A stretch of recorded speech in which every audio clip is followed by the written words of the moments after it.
ओम सभी को सादर नमस्ते जी। आप सभी का स्वागत है हमारे यूट्यूब चैनल वैदिक धर्म पर। और हम पढ़ रहे हैं सत्यार्थ प्रकाश का 13वां समोल्लास। 13वें समोल्लास के अंदर समीक्षा चल रही थी ईसाई मत की। और ईसाई मत के अंदर यानी हम पढ़ रहे हैं ओल्ड टेस्टामेंट यानी पुराना नियम। यहूदी मत के विषय में चर्चा चल रही थी, यहूदी और ईसाइयों के में। और आज का जो हमारा विषय है, आज का विषय है हमारा कि जो संपूर्ण संसार यानी भूमंडल के ऊपर सभी देशों के अंदर जो छुट्टी मनाई जाती है वो संडे को क्यों मनाई जाती है, यानी रविवार को छुट्टी क्यों मनाई जाती है, क्या कारण है उसका छुट्टी मनाने का, रविवार को छुट्टियां क्यों रहती हैं। और भारतवर्ष में भी इसका जो है छुट्टी का देखा जाता है कि प्रचलन है कि रविवार को ही छुट्टी रखी जाती है। उस पूरे के पूरे विषय पर आज हम चर्चा करेंगे। कुछ और जो तथ्य हैं जो ओल्ड टेस्टामेंट यानी तौरेत के ही मूसा के विषय में भी कुछ थोड़ी चर्चा इसके अंदर करेंगे हम। तो क्योंकि ये पूरा का पूरा जो सिद्धांत है, ये जो बाइबल है यानी ओल्ड टेस्टामेंट, और जो यहोवा है यानी यहूदियों का जो ईश्वर है, उसके द्वारा पूरा का पूरा जो विवरण लिखा गया है उसके हिसाब से पूरा का पूरा ये आज हम समझेंगे। किसी तरीके से जो है 7वें दिन छुट्टी का विधान है और 6 दिन तक जो है कार्य करने के लिए जो है यहोवा ने कहा है। तो इस पूरे के पूरे सिद्धांत को समझने से पहले थोड़ा हमें इतिहास में चलना पड़ेगा। इतिहास, क्योंकि जहाँ से ये घटना शुरू होती है वहाँ से चलना पड़ेगा। क्योंकि हमने इसकी उत्पत्ति पर्व हम पढ़ रहे थे इससे पूर्व की कक्षा में, तो उत्पत्ति पर्व के अंदर हम पढ़ चुके थे कि किस प्रकार से जो है यहोवा के द्वारा जो है प्रथम जो है पहले आकाश बनाया जाता है, पृथ्वी बनाई जाती है। और पूरा का पूरा ये है 6-7 दिन तक जो है 6 दिन तक जो है कार्य चलता है लगातार इसका यहोवा का। और बाद में जो है 6 दिन तक जब कार्य चलता है यहोवा का, तो 7वें दिन वो आराम करता है। तो उसकी पूरे के पूरे विवरण हमने पढ़ाया था कि भाई जो ईसाइयों का यहोवा है उसने प्रथम जो है सृष्टि जब बनाई, पहले आकाश को सृजा, फिर पृथ्वी को सृजा, फिर जो है जल बनाया, जल के ऊपर जल के 2 विभाग कर दिए, उसके ऊपर जो है फिर उजियाला बनाया चौथे दिन। तो ऐसे ऐसे करके चौथे दिन फिर रेंगने वाले जो है जीव बनाए। फिर 5वें दिन जीव जंतु बनाए जो उड़ने वाले थे समुद्र में, यानी मछली आदि ये सब बनाए। और इन सब को वनस्पति आदि बनाकर जो है 7वें दिन पूरे के पूरे सृष्टि को रचकर जो है यहोवा ने जो है आराम किया।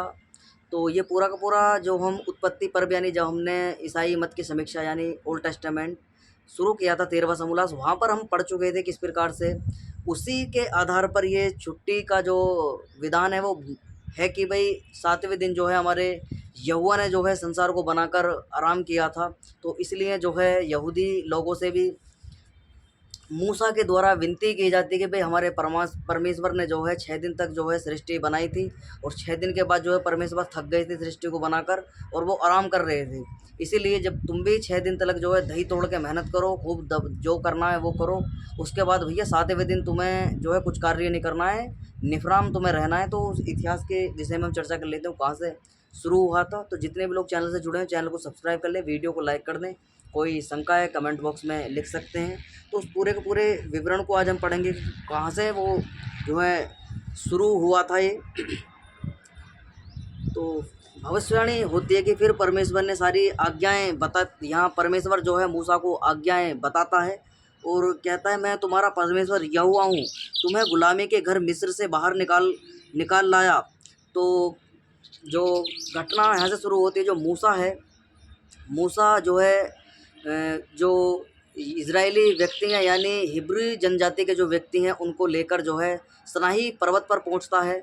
और वहां से जो है यहोवा की भविष्यवाणी होती है जो मूसा को कि भाई मैं तेरे जो है पूरे वंश को बचाता हुआ आया हूँ, इब्राहिम से लेके इसहाक आदि सभी को मैंने, यूसुफ आदि को सबको बचाया है और मेरी कृपा ही उन पर रही है। मेरी कृपा से उन्होंने सारा का सारा संसाधन, भेड़, ऊँट, गधे, घोड़े सब इकट्ठे किए हैं, खाना पीना जो भी है, उन्होंने अनेकों शादियाँ आदि की हैं। तो पूरा का पूरा जो है कृपा उनकी है, मेरे कृपा के कारण उन्होंने सारा का सारा जो है मेरे मेरा आशीर्वाद उन पर बना रहा, इसलिए उन्होंने सारा का सारा कार्य किया। तो अब तू भी उसी वंश में हुआ है। तो मूसा को वहाँ पर भविष्यवाणी सुनाई देती है झाड़ियों के, जो झाड़ियों में एक आग लग जाती है, और वहाँ पर यहोवा की भविष्यवाणी होती है कि भाई मूसा मूसा मेरी बात सुन। तो मूसा वहाँ पर जाता है, अपना मुँह नहीं दिखाता। मूसा को वो सारे सारे दृष्टांत बताता है कि तू हमारे जो जाति के व्यक्ति यानी इजरायली जाति के व्यक्ति हैं, वो मिस्र में जो हैं बंदी बना रखे हैं, उन पर अत्याचार किया जा रहा है, उनको बचा तू जाकर। ऐसे ऐसे सारा का सारा सिद्धांत बताना कि भाई अगर तुम इन्हें नहीं छोड़ोगे तो यहोवा परमेश्वर जो है प्रलय ला देगा, और समुंदर आदि सब सूख जाएंगे, पृथ्वी सूखा पड़ जाएगी, मिस्र पूरा सूख जाएगा, खाने के लाले पड़ जाएंगे, अन्न आदि कुछ भी नहीं रहेगा। ये पूरा का पूरा विवरण हमने कल की कक्षा में पढ़ा था।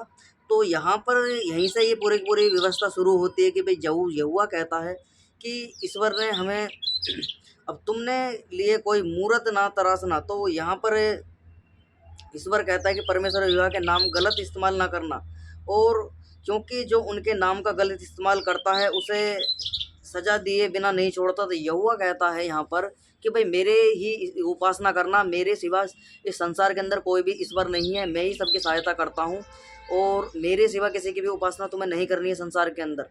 और अगर जो मेरी उपासना नहीं करेगा तो मैं उसको दंड दूंगा। अब यहाँ पर जो है यहोवा कितना स्वार्थी है, यहाँ पर देखने को मिलता है कि यहोवा स्वयं कहता है कि भाई मेरी ही उपासना करो, और मैं तुम्हारी सहायता करता हूँ। सहायता किसकी करता है? एक निजी एक ही परिवार की। जब से बाइबल की यानी उत्पत्ति पर्व हम पढ़ते हुए आ रहे हैं, वहाँ से लेकर अब अध्याय नंबर जो है तोरेत की यात्रा पुस्तक जो है उसको हम पढ़ रहे हैं, यात्रा की पुस्तक को, क्योंकि ऋषिदंत ने इसकी समीक्षा की है। तो इसमें जो है इब्राहिम से लेकर इसहाक, यूसुफ आदि 3-4 पीढ़ियाँ बीत चुकी, जो मैन इनके व्यक्ति रहे हैं, जिनको इन्हें पैगंबर माना जाता है, जिनका ईसाइयों के और यहूदियों के द्वारा, क्योंकि ये पूरे के पूरे इब्राहिमी मत इसको कहा जाता है। इब्राहिमी मत, क्योंकि इब्राहिम से पूरा का पूरा मत शुरू हुआ था। जो प्रथम इनका पैगंबर हुआ है इब्राहिम, उसके बाद में जो है यूसुफ, इसहाक आदि हुए, और उनके बाद मूसा लास्ट का पैगंबर इनका होता है। फिर उसके बाद ईसा मसीह होता है पैगंबर इनका। तो इनके बहुत सारे पैगंबर हुए। तो मूसा की कल हमने चर्चा कर ली थी। तो वहाँ पर जो है, तो यहाँ से शुरू होती है कि भाई परमेश्वर जो है इनका यहोवा कहता है कि भाई मेरे सिवा इबादत करने वाला कोई भी नहीं है, मेरी ही उपासना तुम्हें करनी है, मेरे सिवा किसी की उपासना करोगे तो दंड दूंगा। और मैं अपने इजरायली व्यक्तियों की, क्योंकि हर बार जो यहोवा है वो पूरे की पूरी हम कक्षा जो पढ़ रहे हैं सारे के सारे, उसने जब भी सहायता की है वो इजरायली व्यक्तियों की सहायता की। तो इसमें यह प्रतीत होता है कि वो यहोवा जो था खासकर वो यहूदी मत का ही कोई व्यक्ति था। उसको ईश्वर वो कहते हैं कि भविष्यवाणी होती है, उन्हीं की सहायता करता है, उन्हीं की रक्षा करता है। बाकी सब जीव जंतु आदि, पशु पक्षी आदियों को, मनुष्यों को, सबका मार पीट कर अलग कर देता है, उनकी सहायता करता है। अब यहाँ से इनका ईश्वर जो है देखने में मिलता है कैसा पक्षवादी ईश्वर है कि भाई अपनी इबादत खुद कहता है कि मेरी ही पूजा करो, किसी को मत ना पूजो, और मैं तुम्हारी सहायता करूंगा, और बहुत पीढ़ियों से तुम्हारी सहायता करता हुआ आ रहा हूँ, मेरी इबादत कर। और मूसा से फरमान जारी कर देता है। मूसा प्रचार करने लग जाता है कि भाई यहोवा की कृपा है मुझ पर, और यहोवा मुझसे कहते हैं कि भाई तू जो है पैगंबर का दूत है, और तू जो है मेरा नाम का प्रचार कर, और जो है यहोवा की कृपा तुझ पर बनी रहेगी। मेरे परिवार पर जो है यहोवा की कृपा बनी हुई है। मेरे दादा जो है इब्राहिम आदि पर, मेरे पिता इसहाक, यूसुफ आदि पर, सब पे इनकी कृपा थी। तो ये पूरा का पूरा विवरण उसमें पता चलता है। तो अब यहाँ से इसे शब्द यानी, तो इसे सब्त का दिन भी बोला जाता है। यानी छुट्टी का जो दिन होता है इसे सब्त का दिन भी कहा जाता है। सब्त का दिन क्यों कहा जाता है? क्योंकि 6 दिन तक जो है यहोवा परमेश्वर ने भैया सृष्टि बनाई थी। पहले दिन आकाश बना, फिर पृथ्वी बनाई, फिर आकाश पर जो है पृथ्वी पर अंधियारा था, ईश्वर का आत्मा जल पर डोला करता था। ये पूरा का पूरा विवरण हमने सृष्टि उत्पत्ति यानी कि बाइबल की सृष्टि उत्पत्ति के अंदर हम पढ़ रहे थे। फिर सूर्य चौथे दिन सूर्य बनाता है। अब ना तो इसने पहले सूर्य बनाया था, अब दिनों की भी गणना इसने कर ली उसमें, और फिर चाँद बनाता है, सितारे बनाता है, पशु बनाता है, पक्षी बनाता है, जीव जंतु आदि बनाता है, रेंगने वाले कीड़े मकोड़े बनाता है। फिर 7वें दिन थक हार के भैया आराम करने चला जाता है। और फिर यहाँ पर जो है अपने मूसा आदि इजरायली व्यक्तियों से कहता है कि भाई अब तुम जो है मैंने सब्त का दिन याद से बनाया करना, और इसे पवित्र मानना। घर से बाहर जो भी काम या मजदूरी हो तुम 6 दिन तक ही करना, मगर 7वें दिन तुम्हें परमेश्वर यहोवा के लिए अलग ठहराया है गया है। सब्त का दिन है वो सब्त, और इस दिन तुम ना तुम्हारे बेटे बेटियां और ना तुम्हारे दास दासियां और ना ही तुम्हारी बस्तियों में रहने वाले परदेसी कोई काम करें। तुम अपने जानवरों से भी कोई काम ना कराना। यहोवा ने आकाश धरती समुंदर और कुछ उनमें से सब कुछ 6 दिनों में बना दिया था। और 7वें दिन जो है हाड़ तक कर भैया वह विश्राम करने जो है यहोवा चला गया। ये सप्त के दिन पर आशीष दिया और उसे पवित्र दिन ठहराया। तो ये सप्त का दिन जो है यानी 7वां दिन जो है इसे शब्द का दिन कहा गया है कि भाई इस दिन जो है ईश्वर ने इजरायली व्यक्तियों पर आशीर्वाद दिया था कि भाई इस दिन जो है तुम्हें आराम करना है, कुछ भी कार्य तुमको नहीं करना है। और वो कार्य भी बताए हैं कि कौन कौन से तुम्हें कार्य नहीं करने हैं ईसाइयों को। तो उसमें उसने बताया कि 7वें दिन जब वो हाड़ तक कर उसने आराम करा तो उसने जो है उसको पवित्र दिन अपने जो है तुम खून ना करना। तो यहाँ पर कहता है कि तुम्हें किसी का जो है कुर्बानी आदि नहीं देनी है, क्योंकि ईसाइयों के अंदर जो पूरा का पूरा ये अरब के क्षेत्र रहा है, मिस्र, यूनान, बगदाद आदि पूरा का पूरा क्षेत्र, ये जो है अरब कंट्री, सऊदी अरब आदि, इनमें जो है मांस का प्रचलन इतना ज़्यादा था कि भाई वो यहोवा कहता है कि भाई इस दिन तुम्हें जो है कुर्बानी आदि नहीं देनी, खून आदि नहीं करना है, किसी जीव को जो है जिबह नहीं करना है। आगे लिखते हैं तुम्हें व्यभिचार नहीं करना है, यानी कि तुम्हें संबंध आदि नहीं बनाने, किसी को परेशान नहीं करना है। आगे एक और कहता है तुम्हें चोरी भी नहीं करनी है 7वें दिन, चाहे 6वें दिन तक तुम चाहे कुछ भी कर लो, लेकिन 7वें दिन तुम जो है शब्द का दिन है, आशीर्वाद का दिन है। इस दिन जो है यहोवा हमको आशीर्वाद देता है, तो इस दिन तुम्हें कुछ नहीं करना है, तुम्हें बिल्कुल सावधान जो है रहना है, अन्यथा तो यहोवा जो है दंड देगा। 7वें दिन दंड का प्रावधान जो है वो 7वें दिन है, क्योंकि 7वें दिन जो है यहोवा आता है, कृपा करता है, आशीर्वाद देता है।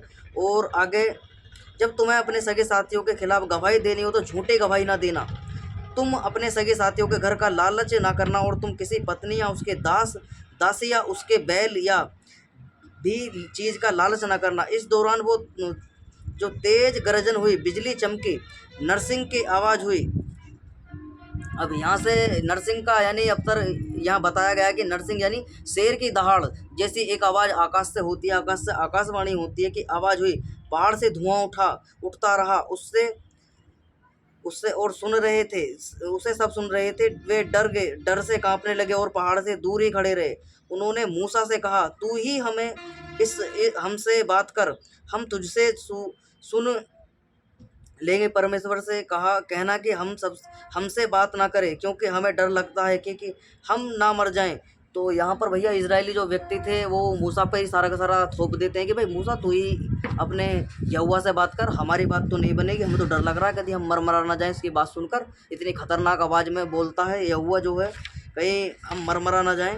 मूसा ने उनसे कहा, घबराओ मत, क्योंकि सच्चा परमेश्वर तुम्हें परखने के लिए आया है। तो भैया इनका यहोवा जो है वो परीक्षा लेता है, परखने को आता है, कड़क आवाज़ में बोलता है एकदम, और सब जनता भी डर जाती है। और आगे जो है लिखते हैं, तुम्हें परखने को ताकि तुम हमेशा उसका डर मानो और पाप ना करो और खड़े रहो। मगर मूसा उस काले बादल के पास गया जहाँ परमेश्वर मौजूद था।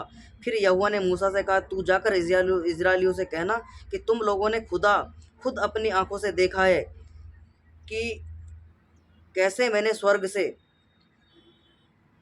तुमसे बात की, मेरे सिवा तुम्हारा कोई ईश्वर ना हो, और तुम्हें सोने चांदी से जो भी है कोई देवता मूर्त आदि नहीं बनानी है, और तुम्हें जो है मेरी ही बादल यानी मैं यहाँ पर एक प्रकार से अपने आपको निराकार बता रहा है वो यहोवा कि भाई मेरी कोई मूर्ति वूर्ति मत बनाना, और जो है तुम ऐसे ही उपासना करना। बादल में से गर्जना हुई थी, और सबसे कहना कि मूसा ने जो यहोवा ने जो है हमें दर्शन दिए आकाश से, और मेरा डर सदा तुम पर बना रहे, और तुम उनको भी बताना जो वो भी डर उनके अंदर बना रहे, वो पाप ना करें।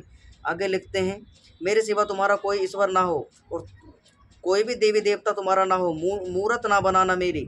आगे लिखता है मूसा, मेरे लिए मिट्टी का एक वेदी बनाना। तो यहाँ यहोवा के लिए एक मेरे लिए मिट्टी की एक वेदी बनाना। तो यहोवा, आप सुनना कितना स्वार्थी यहोवा है इनका।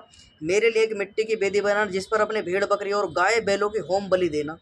अब यहाँ पर यहोवा जो है इतना क्रूर है, इतना हिंसक यहोवा है इनका कि भैया पहले जनता को डराता है, धमकाता है कि मैं तुम्हारी सहायता करूँगा, और उसमें निजी परिवार की इब्राहिम की, इसहाक की और यूसुफ आदि की और मूसा आदि की, इनकी सबकी रक्षा करता हुआ आ रहा है। बाकी सारे उसके दुश्मन हैं, क्योंकि इसमें स्पष्ट लिखा है कि भाई मुझे खुश करना, इजरायली व्यक्ति हो तो मुझे खुश करना। और 7वें दिन जो है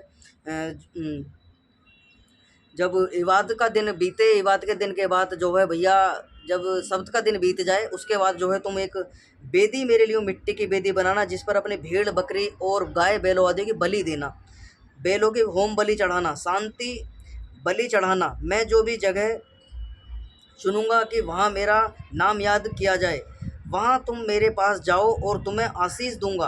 तो भैया पहले तो वो होम वेदी यानी वेदी बनवाएगा, उसमें बलि चढ़वाएगा, फिर बलि आदि मांस आदि को चाट जाएगा, मांस को खाएगा यहुआ, फिर जो है आशीर्वाद देगा प्रसन्न होकर, और वो जगह भी चिन्हित करेगा मैं तुम्हें कहाँ आशीर्वाद दूंगा। और अगर तुम्हारे लिए पत्थरों की वेदी, तुमने मेरे लिए पत्थरों की वेदी बनाते हो तो औजारों से कटे हुए पत्थरों का इस्तेमाल ना करना। तब यहाँ पर कहता है कि भैया मेरे लिए वेदी जो बनाओ उसको पत्थरों का इस्तेमाल नहीं करना उस वेदी को बनाने के लिए, क्योंकि अगर उस पत्थरों की छेनी चलाओगे तो वेदी अपवित्र हो जाएगी। और तुम मेरी वेदी पर चढ़ने के लिए सीढ़ियाँ मत बनाना। तो यह यहोवा कहता है कि भाई मेरी वेदी जो बनाना उसके चढ़ने के लिए सीढ़ी वीढ़ी मत बनाना, अन्यथा ताकि ऐसा ना हो कि उस पर चढ़ते वक्त तुम्हारा नगबन मुझे दिख जाए। तो यहोवा, क्योंकि भाई वेदी के ऊपर यहोवा बैठा है, वेदी पर ही यहोवा होम बलि में, यानी कि वो एक किस्म का इसमें दिखाया गया है पशु बलि। जो भारत के अंदर भी वो वेदों के अंदर जो है पशु बलि आदि का विधान कुछ मूर्ख लोगों के द्वारा रच दिया गया था। महिधर उबट जैसे भाष्यकार जो वेदों के हुए हैं, उन्होंने वेदों के अंदर दिखा दिया कि भाई वेदों के अंदर जो है पशु बलि और ये नर बलि आदि का विधान है। वेदों के अंदर जो है होम के अंदर जो है पशुओं की बलि दी जाती है, जानवरों की जीव जंतुओं की बलि दी जाती है। तो इसी प्रकार का यहाँ देखने को मिलता है कि भाई यहोवा जो है एक वेदी के अंदर घुसकर बैठ गया है, और उसको जो भी पशु पक्षी आदि गाय बैल घोड़े आदि की बलि ऊँट आदि की चढ़ाई जाएगी, तो कहीं यहोवा उसको देख ना ले, उनका नग्गापन कभी वो खड़े हो जाएं और उनका जो है ये सीसन यानी लिंग आदि ना दिख जाए उसको। तो यहोवा मना करता है कि भाई मेरी वेदी आदि पर चढ़ने के लिए सिड्डी बिड्डी मत बनाना, कभी कुछ और ही दिख जाए वहाँ पर, तुम्हारा नंगापन मुझे दिखाई दे। तो यहाँ पर जो है ऋषिदन समीक्षा करते हैं कि भैया भला कि विश्राम के दिन को पवित्र रखने के लिए स्मरण कर, 6 दिन तो लो तो परिश्रम करो, परंतु 7वां दिन परमेश्वर तेरे ईश्वर का विश्राम है। परमेश्वर ने विश्राम का दिन को आशीष दिया। और ऋषिदंत यहाँ समीक्षा करते हैं भैया क्या रविवार ही पवित्र है और 6 दिन अपवित्र है? तो ऋषिदंत यहाँ समीक्षा करते हैं कि भैया जो तुम्हारा यहोवा है वो कहता है कि 6 दिन तक तो जो तुम्हें करना है, चाहे पशु खाओ चाहे पक्षी खाओ, किसी को लूटो पीटो मारो काटो, 6 दिन तक जो करना है वो करो। लेकिन 7वें दिन जो है सब्त का दिन है, उस दिन जो है मेरी विशेष कृपा तुम पर होगी, और तुम्हें किसी प्रकार का जो है पाप और जो है कुछ भी तुम्हें बलि आदि कुछ नहीं खानी, और तुम्हें जो भी जिंदा ही तुम्हें सब कुछ खाना है। और 7वें दिन के बाद जो है मुझे एक वेदी बनाकर होम बलि उस पर चढ़ानी है, और मैं तुम्हें उस दिन आशीर्वाद में तुम्हें दूंगा। तो वहाँ पर आशीर्वाद देने का भी है, और कहते हैं कि भाई 6 दिन जो हैं अपवित्र हैं और 7वां दिन जो है वो पवित्र, और 6 दिन अपवित्र। क्या परमेश्वर ने 6 दिन तक कड़ा परिश्रम किया था जिससे थक के 7वें दिन सो गया? तो ऋषिदंत स्पष्ट कहते हैं कि भैया ऐसा परमेश्वर है वास्तव में जो परमपिता परमात्मा ईश्वर है, जो सृष्टि का निर्माण करता है, क्योंकि थकान उसी को होती है जिसका शरीर हो, और जिसका शरीर ही नहीं है तो उसको थकान कहाँ से होगी। अब ईश्वर यहाँ पर दिखाया गया है यहोवा को, भैया उन्हें 6 दिन तक पूरी सृष्टि बना दी, फिर 7वें दिन आराम करने चला गया, पूरे के पूरे चांद सितारे पशु पक्षी आदि समुद्र आदि सूर्य चंद्रमा सब बना दिए, और 7वें दिन हार थक कर भैया सो गया। और वही विधान उसने कहा कि भाई 7वें दिन मैंने भी आराम करा, तो तुम भी 6 दिन तक जो है खूब दबा कर कार्य करो और फिर 7वें दिन आराम करना। तो उन्होंने जो है ईसाइयों के मति जो है भारत के अंदर भी देखने को मिलती है, वो पूरा का पूरा संडे का जो विधान है, संडे हो या मंडे, रोज खाओ वनडे, इस प्रकार का कथन भी चलता है लोगों के बीच में। संडे के दिन जो है लोग छुट्टियां मनाते हैं, मौज मस्ती करते हैं, दारू पीते हैं, मदिरा पीते हैं, मांस खाते हैं, लोग इस दिन को बड़े खुशी से मनाते हैं लोग जो भारत के अंदर। वो क्योंकि विदेशी संस्कृति का इतना अध्ययन पतन हो चुका है, पूरा का पूरा संविधान विदेशों का बनाया हुआ है, भारतीय संविधान नहीं है। भारत की परंपराएं जो भारत के त्यौहार हैं उन पर विशेषकर छुट्टी ना के बराबर ही मिलती हैं, लेकिन जो है एक ना जो जिसका कोई मतलब नहीं, कोई कुछ नहीं। इस दिन यहोवा ने जो है संसार को बनाकर आराम किया था और उस दिन छुट्टी बनाई जाती है, बस ये इनका मेन लॉजिक है। लेकिन जिस परमपिता परमात्मा निराकार परमपिता परमात्मा ओम ईश्वर में सर्वव्यापक सर्वशक्तिमान न्यायकारी सर्वज्ञ दयालु अजन्मा सर्वेश्वर सर्वंतर्यामी अजर अमर नित्य पवित्र सृष्टिकर्ता, उस परमपिता परमात्मा ने पूरा पूरा संसार बनाया, और वो आज भी संसार बनाकर जो है मस्त है। ना कि उसने आराम करा ना भैया वो सोने गया। वो परमपिता परमात्मा जो है इतना सामर्थ्यवान है, वो किसी की सहायता नहीं लेता, और ना ये कहता कि मेरा वही जो है मुझे होम बलि चढ़ाना और मुझे खुश करना और मेरा डर रखना। वो स्पष्ट कहता है कि परमपिता परमात्मा ये नहीं कहता कि तुम मेरी पूजा करो। स्पष्ट कहता है परमपिता परमात्मा, अगर तुम पूजा पद्धति भी करोगे तो वो तुम्हें जो है तुम्हारे फल, और हमें पूजा क्यों करनी चाहिए ईश्वर की, उसमें एक हमारा कर्तव्य बनता है ईश्वर की हमें उपासना क्यों करनी चाहिए। ईश्वर की उपासना इसलिए हमें करनी चाहिए क्योंकि ईश्वर सामर्थ्यवान है, वही हमारे जन्म को देने वाला है, वही हमारे कर्मों के फल को देने वाला है।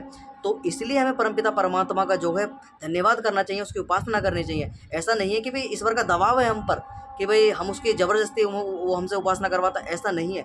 क्योंकि हम अब इसको आप अपने जीवन पर फॉलो कर सकते हैं। जो हमारे माता पिता हैं, परमपिता परमात्मा तो सारे संसार को बनाने वाला है, लेकिन जैसे हमारे माता पिता हैं, हमारा भी तो दायित्व होता है। जो हमारे माता पिता हमारी जो है पालन पोषण करते हैं, तो हमारा दायित्व होता है उनको सत्कार करें, उनकी सेवा करें। तो इसी प्रकार जो है परमपिता परमात्मा भी सारे संसार को बनाता है, जीव जंतु पशु पक्षी कीट पतंग सूर्य चंद्रमा नक्षत्र तारे ग्रह मंडल सभी संसार को बनाता है, पूरी सृष्टि को रचता है।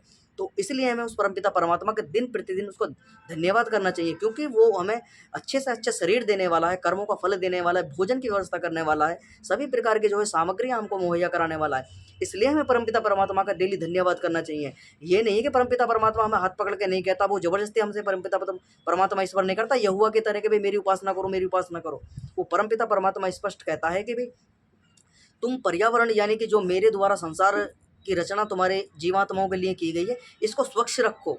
इसको दिन प्रतिदिन जो है जो तुम्हारे द्वारा प्रदूषण होता है, इसका हानि तुम्हारे द्वारा होती है, यानी जीव जंतु यानी मनुष्य के द्वारा जो दोहन होता है इसका, इसकी रक्षा करो। इस पर्यावरण को शुद्ध रखो। जो आने वाली संतानें हैं, आने वाला जीव है जो जन्म लेगा दोबारा उसके लिए शुद्ध वातावरण उसको मिलता रहे। इसलिए परमपिता परमात्मा वेदों के अंदर स्पष्ट विधान किया गया है कि भाई तुम डेली की जो है तुम्हें प्रतिदिन यज्ञ और हवन करना है। और वो नहीं है कि तुम्हें जो है यहोवा की तरह जो है बलि चढ़ा देनी है, उसमें हवन हवन में जो है पशु काट कर डाल देने हैं, ऊँट डाल देना है, गधा डाल देना है, इस प्रकार नहीं। परमपिता परमात्मा कहता है कि औषधि बल वर्धक औषधि पुष्टि कारक जो औषधियाँ हैं, उन औषधियों को, उन सुगंधित पुष्पों को, फलों को, फूलों को, ऐसी ऐसी औषधियाँ, अनाज आदि उन सब की एक विशेष कर सामग्री बनाओ और उनकी आहुतियाँ दो। पूरा परिवार, पूरा समाज, पूरा गांव समाज आदि सारा राष्ट्र मिलकर जो है अपने अपने क्षेत्र में जहाँ भी लोग उपस्थित हैं, यानी मनुष्य जहाँ पर उपस्थित है, संपूर्ण मनुष्य, वो प्रतिदिन सायं और सुबह जो है यज्ञ करें, हवन करें। और परमपिता परमात्मा के द्वारा जो बनाई हुई इतनी पवित्र, इतनी इतनी अच्छी व्यवस्था, सुंदर व्यवस्था, इतना अच्छा संसार बनाया गया है, उसको स्वच्छ रखने का जो है कार्य हम कर सकें और आने वाली जो संतानें हमारी वो भी स्वच्छ वातावरण में अपना जीवन जी सकें। तो इसलिए परमपिता परमात्मा हमारा तो ऐसा कहता है। लेकिन यहोवा का जो ईसाइयों का यहूदियों का और मुसलमानों को जो परमेश्वर है, वो भाई साहब वो मांस खाकर तृप्त होता है जब जाकर आशीर्वाद देता है। तो इस सारा का सारा ऋषिदंत यहाँ समीक्षा करते हैं कि भाई इनका जो यहोवा है वो वास्तव में कोई यहोवा नहीं, कोई परमेश्वर नहीं है, वो कोई व्यक्ति है जिसे इन्होंने बाइबल के अंदर यानी तोरेत के ओल्ड टेस्टामेंट के अंदर दिखा दिया कि वो ईश्वर है और सृष्टि बनाता है और सातवें दिन थक कर हार कर जो है आराम करता है। और विशेषकर जो है रहता कहाँ है, वो चौथे आसमान पर सिनाई पर्वत पर रहता है, जहाँ मूसा को उसने दर्शन दिया था। और वहीं पर जो है लोग जाते हैं सिनाई पर्वत पर। आज भी यहूदी लोग जो हैं वहाँ पर अपना डेरा जमाए हुए हैं, बलि वहाँ पर दी जाती है सिनाई पर्वत पर। तो पूरा का पूरा क्रिया वहाँ पर चलती है। तो ऋषिदंत कहते हैं कि भैया 6 दिन जो तुमने अपवित्र बता दी, 7वां दिन पवित्र, और वो यहोवा का दिन है। तो अब भारतीयों से पूछना चाहिए, भाई साहब उस दिन यहूदी हो तो अपने यहोवा की पूजा करते हैं, यहोवा का सत्कार करते हैं, यहोवा उनको आशीर्वाद देता है। लेकिन भारत के लोगों को कौन सा आशीर्वाद मिलता है? जो भारत के अंदर छुट्टी रखी जाती है संडे की, भारत के अंदर छुट्टी जो है अमावस्या पूर्णमासी की होती है, क्योंकि ये जो है खगोलीय घटनाओं पर आधारित है। इस दिन जो है जो चंद्रमा है, पूर्णमासी के दिन जो है चंद्रमा जब पूर्ण अपनी विशाल अपना जो प्रकाश है वो प्रकृति के ऊपर वो उसका प्रकाश हमारी प्रकृति के ऊपर पड़ता है। सारे के सारे प्रकृति जो है जीव जंतु पशु पक्षी फल फूल कंद मूल औषधियाँ वनस्पति आदि जो है इनके अंदर रस की वृद्धि इनके अंदर होती है और एक शीतलता उसके अंदर प्रदान की जाती है। एक रस यानी कि एक शीतलता और रस यानी कि इंद्रियों के अंदर जो है हमारे एक बुद्धि का प्रकाश हमारे अंदर होता है। एक सूक्ष्म वातावरण जो है हमारे औषधियों के अंदर पवित्रता पौष्टिकता हमारे जीवन के अंदर आती है, औषधियों के अंदर पौष्टिकता आती है। और अमावस्या के दिन जो है क्या होता है कि सारी की सारी जो प्रकृति है वो अंधकारमय हो जाती है और जो चंद्रमा का प्रकाश है वो उस पर नहीं पड़ता है। और चंद्रमा का ना प्रकाश पड़ने के कारण जो औषधियों के जो गुण हैं वो उनमें से जो है ना के बराबर, यानी वो गुण जो है औषधियों के अंदर वो इतने विद्यमान उनके अंदर नहीं रहते, उतनी पौष्टिकता उनके अंदर नहीं रहती। इसलिए जो है अमावस्या और पूर्णमासी की जो है छुट्टी रखी जाती है लेकिन यहुआ के द्वारा तो भैया संडे को ही छुट्टी है, संडे हो या मंडे, और रोज़ खाओ अंडे, इस प्रकार का विधान चलता है। और भारत के लोग जो हैं अपने शास्त्रों को नहीं पढ़ते, अपनी भारतीय संस्कृति यानी वैदिक परंपरा को में अंदर जो है उन्होंने कभी झांक कर देखा नहीं, पढ़े नहीं, शास्त्रों को पढ़ते नहीं है। सरकार के द्वारा जो है लोग जो है यही मानते हैं कि भाई इससे पहले संविधान नहीं था, बस 70-75 साल से जो है यही संविधान, उससे पहले संविधान नहीं था। मेरे भाई, मेरे भारत की जनता, मेरे भाइयों, मेरे बुजुर्गों, मेरी माता बहनों, इसको अपनी बुद्धि का जंग छुटाने का कार्य करो। संविधान आदि सृष्टि से ही चला हुआ आ रहा है। बिगर संविधान के कोई भी व्यक्ति जो है वो अपना कार्य नहीं कर सकता है। संविधान होता है परमपिता परमात्मा निराकार ईश्वर का बनाया हुआ। संविधान कैसा होता है कि उसने बता दिया कि भाई मुख से हमें भोजन करना है, आँख से हमें देखना है, कान से हमें सुनना है, बुद्धि से हमें विचार करना है, और हमें किसी का बुरा नहीं करना है, और हमें रोटी भोजन व्यवस्था, हमें सारा का सारी बुद्धि जो दी जाती है वो धर्म कहा जाता है। ऐसा नहीं है कि भी इनके द्वारा जो बनाया गया है, ईसाइयों के द्वारा दूसरे देशों से ढो लिया है और दूसरे देशों के नकल कर कर जो है थोप दिए गए हैं। उसके अंदर अनेकों प्रकार की कमियां उसके अंदर देखने को मिलती हैं। और इसी संविधान के अंदर मांस मदिरा आदि खुली बिक्री होती है उसकी। मांस बेचने का अधिकार ये संविधान देता है वर्तमान का। दारू बेचने का संविधान आज्ञा देता है। और एक दूसरे को जो है ये बोलने का भी अधिकार संविधान देता है। लेकिन हमारे प्राचीन यानी मनुस्मृति के आधार पर देखा जाए तो मनुस्मृति के अंदर बताया गया कि पूरे के पूरे भारतवर्ष के अंदर यानी आर्यवर्त भूमि के अंदर एक भी व्यक्ति अगर मांसाहार करने वाला व्यक्ति होता था उसको दंड दिया जाता था। शराब मदिरा अगर पान करने वाला था उसको आर्य व्यक्तियों के द्वारा दंड दिया जाता था, उसको पिटाई की जाती थी, उसको भगा दिया जाता था, उसको इतना पीटा जाता था कि भाई ये उसका प्रभाव जो है हमारे आर्य यानी विद्वान यानी वर्ण व्यवस्था पर ना पड़े, हमारे ब्राह्मण लोगों पर ना पड़े, हमारे क्षत्रिय लोगों पर ना पड़े, हमारे ब्राह्मण लोगों पर ना पड़े, हमारे वैश्य लोगों पर ना पड़े, हमारे शूद्र व्यक्तियों पर ना पड़े, जिनको लोगों ने जो है दलित, जिनको लोग शूद्रों को दलित कहते हैं, वनिवासी कहते हैं, आदिवासी कहते हैं, ये सभी जो हैं ये शूद्र वर्ण का हिस्सा हुआ करते थे। और इनसे परे जो मांस खाते थे, मद्य पीते थे, व्यभिचार करते थे, दुराचार करते थे, लोगों को ठगते थे, वो सभी के सब दस्यु कहा जाते थे। ऐसे व्यक्तियों को जो है भारत के अंदर जगह नहीं दी थी बिल्कुल भी, क्योंकि समाज के अंदर उनको ऐसे ऐसे प्रवृत्ति के लोग रहेंगे तो ये समाज को जो धूमिल करने का कार्य इनके द्वारा किया जाएगा। तो 70-75 इसकी आवाज़ भी जो है स्वामी जगदीश्वरानंद कहते हैं कि जब उन्होंने वाल्मीकि रामायण का भाष्य किया था कि भाई आज भी हमारा जो भारतवर्ष है वो वैसा का आज़ाद हो गया है, लेकिन आज भी हम अंग्रेज़ों के गुलाम हैं। उसी का संविधान हमारे भारत के अंदर चलता है और उसके द्वारा जो है हमारी संस्कृति जो है उसका पतन कितना हुआ है लोगों ने। क्योंकि किसी भी राष्ट्र का अगर तुम्हें पतन, किसी भी राष्ट्र को तुम्हें गुलाम बनाना हो, उसकी संस्कृति को, उसकी धरोहरों को, उसकी शिक्षाओं को, उसकी सभ्यताओं को नष्ट कर दो तुम, वो स्वयं राष्ट्र जो है गुलाम की कगार में आ जाएगा। और वही भारतवर्ष के साथ में हुआ। ईसाइयों ने, मुसलमानों ने क्या किया, यहाँ आए, हमारे जो है धरोहर यानी हमारे प्राचीन धरोहरों को, संस्कृति को नष्ट किया और अपनी शिक्षाएं प्रारंभ कर दी। ईसाइयों ने वही किया। लोगों पर जो है अपनी गुरुकुली पद्धति, हमारी भारतवर्ष के अंदर जो गुरुकुल की शिक्षा चली करती थी उस शिक्षा को विलुप्त उन्होंने कर दिया और अपनी मैकाले पद्धति की शिक्षा उन्होंने प्रारंभ कर दी, जिसके अंदर अंग्रेजी पढ़नी अनिवार्य थी। हिंदी का कोई रोल नहीं है। आज भी तुम सरकारी नौकरियों में तुम पढ़ने जाओगे, सरकारी नौकरियों के फार्म भरोगे, कहीं भी तुम जाओगे तो इंग्लिश तुम्हें पढ़नी अनिवार्य है। संस्कृत का और हिंदी का इतना योगदान नहीं है। कुछ फार्म ऐसे आते हैं कि जो तुम्हें बैन जो है वो इंग्लिश में भरने अनिवार्य हैं। वो हमारी भारतीय संस्कृति, हमारी भाषा को जो है नष्ट करने का जो इस संविधान जो लिया गया है रूस से, जर्मनी से, फ्रांस से, अमेरिका आदि देशों से, सारा का सारा संविधान मिलाकर जो है भारत का एक निजी संविधान बना। जिस भारत भूमि का जो एक संविधान हुआ करता था, उस भारत भूमि का संविधान पूरे समाज यानी पूरे राष्ट्र पर लागू हुआ करता था। पूरे संसार उस संविधान के अनुसार चला करता था। उस संविधान को तो इतना भड़काकर, उस मनुस्मृति का इतना दोहन जो है इन मैक्स मूलर के द्वारा, मैकाले के द्वारा उसको वेदों का गलत भाष्य कर कर, गलत अर्थ कर कर लोगों को मूर्ख बना दिया गया कि भाई तुम्हारे वेदों के अंदर तो मांसाहार है, दलितों के ऊपर अत्याचार है, मांसाहार है, स्त्रियों का शोषण है, दलितों को शोषण है, वनवासियों को शोषण लिखा हुआ है, और ये ब्राह्मण ही श्रेष्ठ हैं और आर्य विदेश से आए थे और इन्होंने आकर जो है शासन यहाँ पर कर लिया। तो बहुत सारी राजनीतिक उन्होंने जो है नीतियाँ अपनाई और भारत के लोगों को जो है आपस में उनका जो है विच्छेदन करना प्रारंभ कर दिया। ब्राह्मण को अलग कर दिया, क्षत्रियों को ब्राह्मण से अलग कर दिया, वैश्यों को समाज से अलग कर दिया, शूद्रों को अलग कर दिया। उनको एक दूसरे के खिलाफ भड़का कर भाई इसने तेरे ऊपर अत्याचार किया था, तेरे पूर्वजों पर अत्याचार किया था। वही दलितों के साथ में क्या हुआ कि मध्यकाल में सारी की सारी घटनाएं घटी और उन्होंने जो है जो कुछ नाम तथाकथित नाम के ब्राह्मण बन बैठे थे, जो क्षत्रिय बन बैठे थे, उनके कारण जो है उनको पढ़ने का मौका नहीं दिया गया, उनको शिक्षित करने का मौका उनको नहीं दिया गया। लेकिन प्राचीन काल में ये घटना नहीं थी। प्राचीन काल में शूद्र का बालक भी पढ़ने जाता था, ब्राह्मण का बालक भी पढ़ने जाता था गुरुकुल के अंदर। समान रूप से सबको शिक्षा अनिवार्य थी। राजा का कर्तव्य होता था कि भी प्रत्येक बालक जो है, चाहे वो नगर के अंदर, राष्ट्र के अंदर, समाज के अंदर किसी भी बालक, किसी भी कुल खानदान का बालक हो, वो पढ़ना अनिवार्य था। अशिक्षित वो बालक नहीं रह सकता था। अगर अशिक्षित कोई बालक मिल जाता था राजा को, राजा उसके माता पिता को दंड दिया जाता था, उनका जो है भोजन पानी आदि आदि समाज से बहिष्कृत करने का कार्य उनको कर दिया जाता था। इसलिए समाज के अंदर डर हुआ करता था, हर व्यक्ति के अंदर, हर समाज जो माता पिता होते थे उनको डर हुआ करता था। वो दिन प्रतिदिन जो है अपने बालक को जो है गुरुकुलों के अंदर शिक्षा लेने के लिए भेजा करते थे और वहीं से गुरुकुलों से पढ़कर जो है राम, कृष्ण, शिव, हनुमान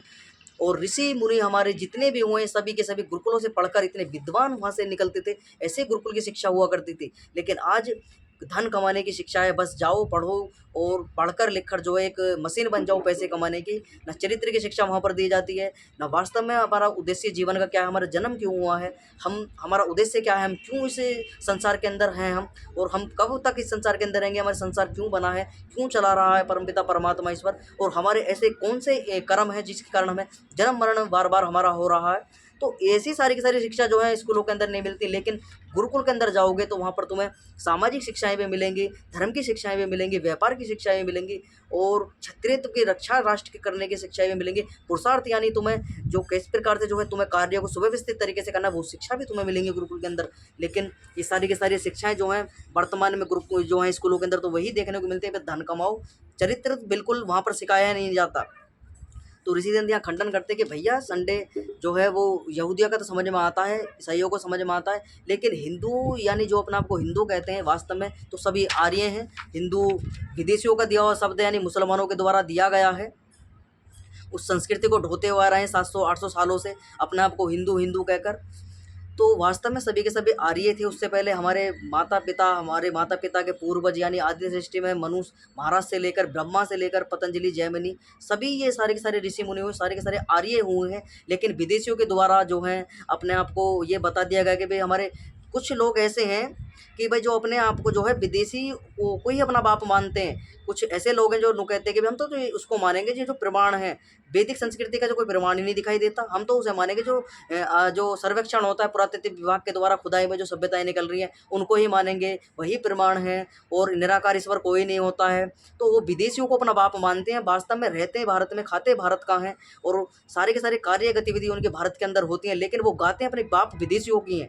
विदेशों के इतिहास को पूर्ण मानते हैं लेकिन भारत की जनता को मूर्ख मानते हैं। भारत के ऋषि मुनियों पर उनको विश्वास नहीं है, भारत के वैज्ञानिकों पर विश्वास नहीं है, भारत की संस्कृति पर उनको विश्वास नहीं है। लेकिन विदेशी उनके बाप जो हैं वो विदेशों में जो बैठे हैं उनको उनकी वो गिनती गाते हैं कि वो जो हैं जो पुरातत्व खोज होती हैं वही जो हैं वही जो लगभग पुरातत्व जितने भी आज खोज हो रही हैं वो लगभग 3000-4000 वर्ष ही पुरानी है। उससे पुरानी सभ्यताएं, उसके बाद जितनी भी सभ्यताएं मिलती हैं वो वैदिक काल की सभ्यताएं निकलती हैं, वैदिक काल की सारी सभ्यताएं हैं। लेकिन ये मानते हैं कि जी हवन की वेदी मिलती हैं, उसमें मांस भक्षण है। भाई साहब 3000, क्योंकि जो मांस का विधान है वो जैनियों के द्वारा मूर्ति पूजा चला दी गई थी।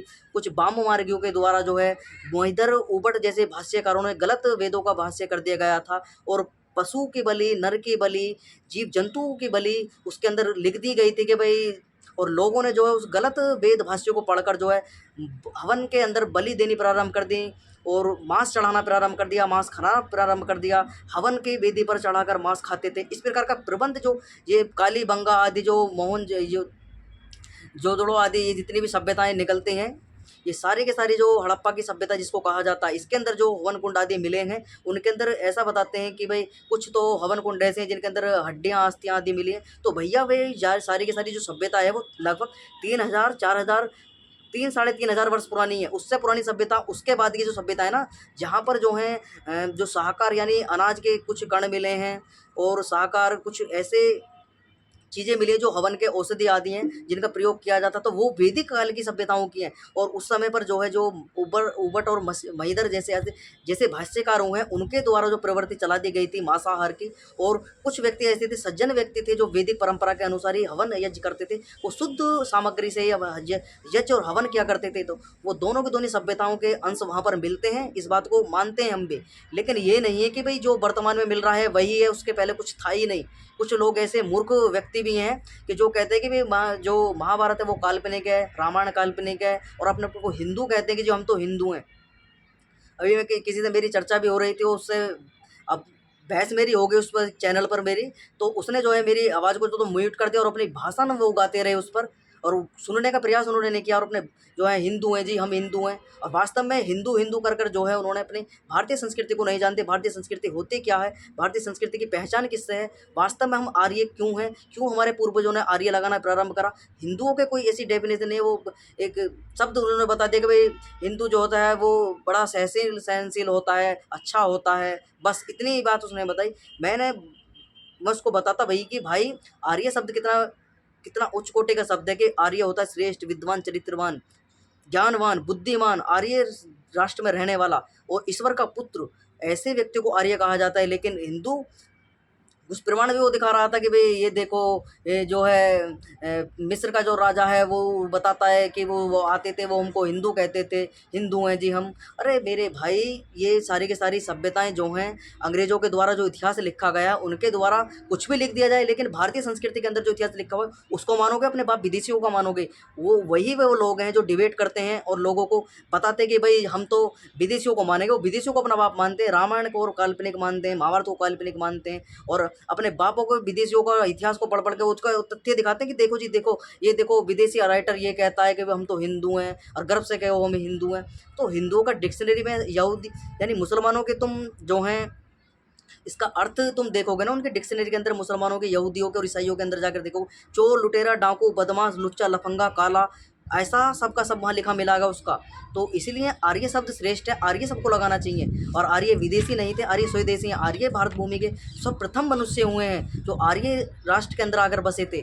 और इन्हें ये भी नहीं पता होगा कि सर्वप्रथम मनुष्य की उत्पत्ति कहाँ हुई थी, सृष्टि का निर्माण कब परमपिता परमात्मा ने क्या, वर्तमान की सृष्टि को कितना समय होगा, इससे पहले सृष्टि कैसी थी। तो मेरी परीक्षा भी ले रहा था, मैं उसकी उसमें गया था डिबेट में, तो बोल रहा था कि भाई अपने बारे में बताइए। मैं उससे कहा भाई मैं गया था इसलिए तो उसकी डिबेट में आपको बता दूं कि भाई इसके जो डिबेट है उस चैनल पर, वो कुछ ऐसे ही वेदों को लेकर जो है थोड़े तथ्य ऐसे मुझे कुछ पसंद नहीं आए, तो इसलिए उसकी डिबेट में चला गया।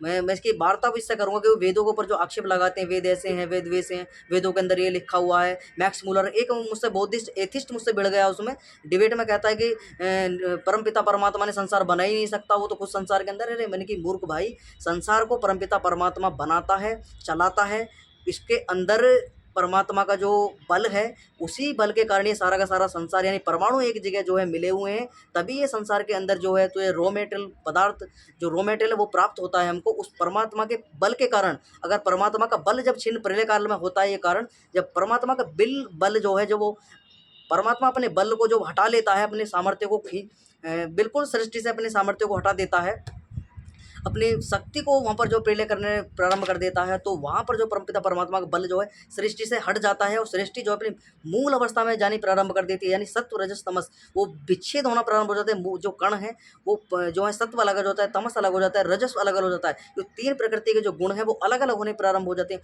और प्रकृति जो है प्रलय काल में मूल अवस्था में चली जाती है, इतनी सूक्ष्म अवस्था में चली जाती है कि वो आंखों से भी देखी नहीं जाए, क्योंकि जीव आत्मा जो है प्रलय काल में वो सारी की सारी जो है बेहोशी की अवस्था में चली जाती है। और जो मोक्ष की आत्मा होती है, जो जिन्हें मोक्ष प्राप्त हो चुका है, वो उस संसार को बनते हुए, बिगड़ते हुए, चलते हुए, बनाते हुए, संसार किस प्रकार बनता है, चलाता है ईश्वर, और सूर्य किस प्रकार से बनता है, ये सारा का सारा विज्ञान जो है वो मुक्त आत्मा यानी जीव आत्मा जो मोक्ष में जाकर प्राप्त करती है। लेकिन इनको यही नहीं पता, और बनाकर जो है लोगों को मूर्ख बनाने का कार्य करते हैं, और ऐसे लोगों को पकड़कर वहाँ डिबेट में ले जाते हैं कि जो दो चार बात पढ़ ली है उन्हीं पर अटके रहते हैं, वास्तव में वेदों का नाम लेते हैं और वेदों की समीक्षा करते हैं, वेद ऐसे हैं जी, वेद ऐसे हैं। और मुझसे कह रहा था कि वे वेद जो हैं मैं बूझने लग गया तो तुम कुछ बता नहीं पाओगे वेदों का। ये है मेरे कि भैया ज़्यादा विद्वान बनने की कोशिश मत ना करे।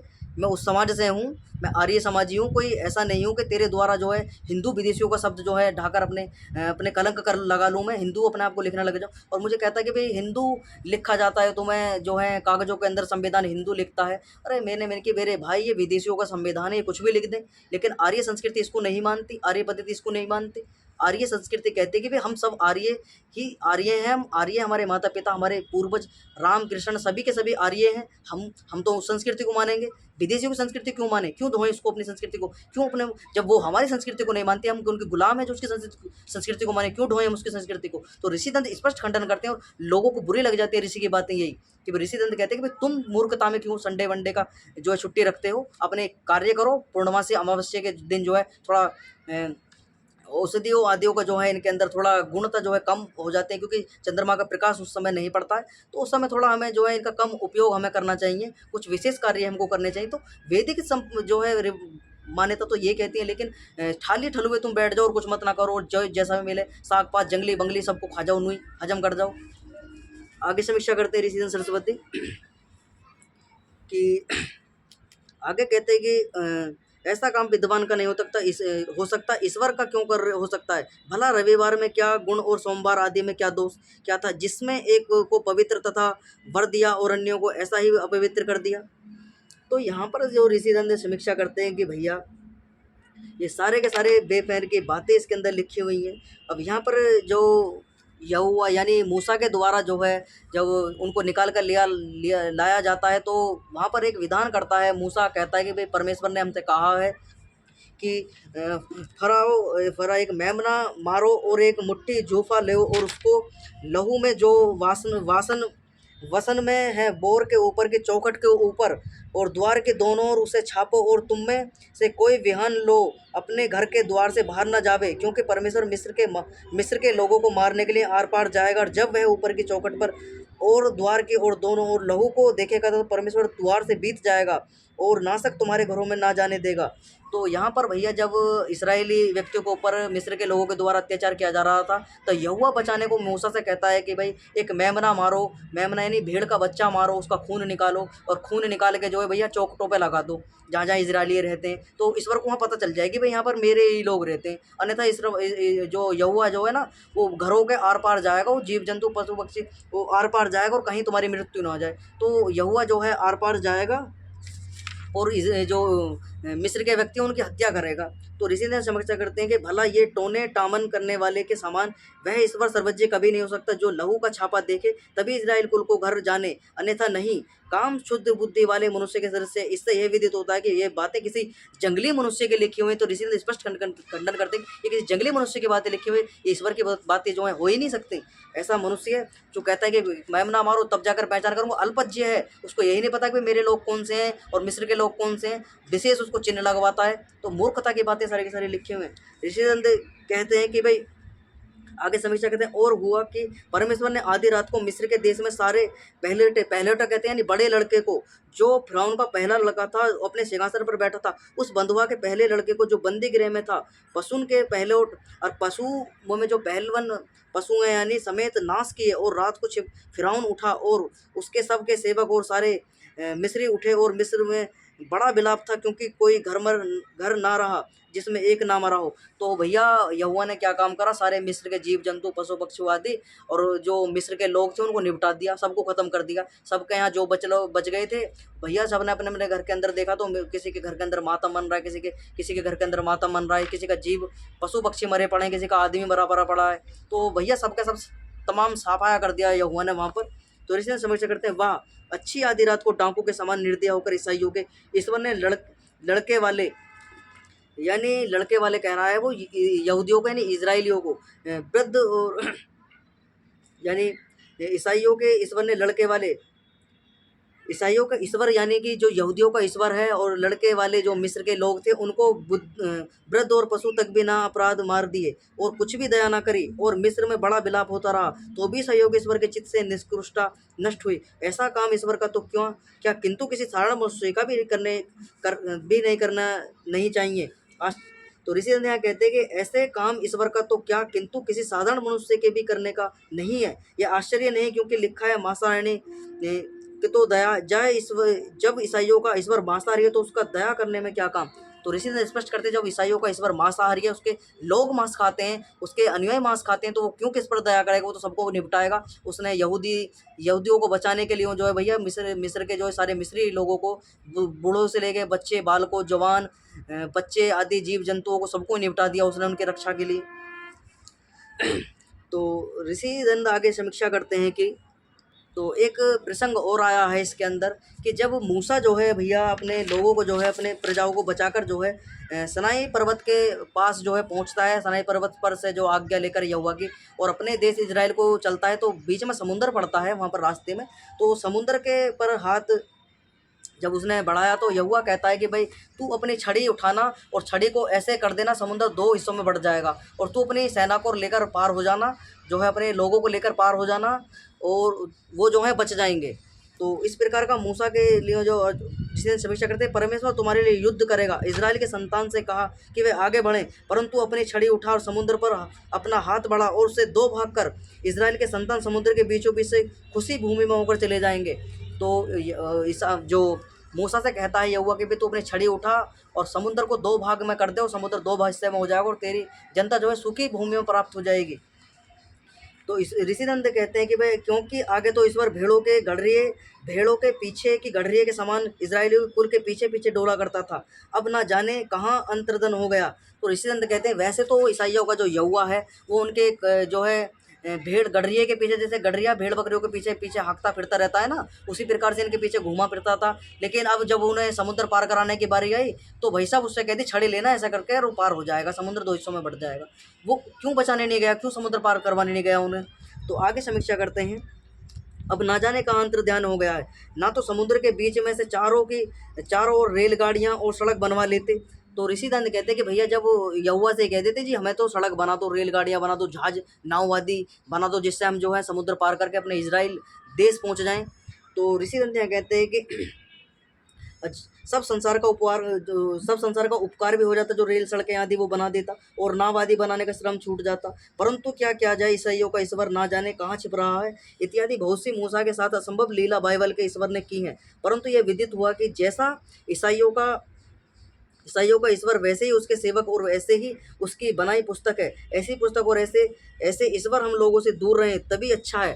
तो ऋषिदंत कहते हैं कि भाई अपने लोग जो हैं सनातनी वैदिक परंपरा को मानने वाले लोग हैं, उनसे दूर रहें, वो किसी प्रकार का जो है इनके संपर्क में ना आए, तो ही अच्छा है हमारे संपर्क में ना आए ये व्यक्ति, अन्यथा हम भी इनकी तरह जो हैं विधर्मी हो जाएंगे और मांसाहार और ये सारा का सारा प्रपंच जो है होम बलि आदि का पूरा हम भी ऐसे करने लग जाएंगे। लेकिन ऋषिदंत कहते हैं कि भाई हमें सबसे बचकर रहना चाहिए, हमारे परंपरा जो है हमारी संस्कृति ये नहीं है जो यहूदियों की, ईसाइयों की, मुसलमानों की है, बलि देना, भेड़ चढ़ा देना, ऊँट आदि काट कर होम कर देना।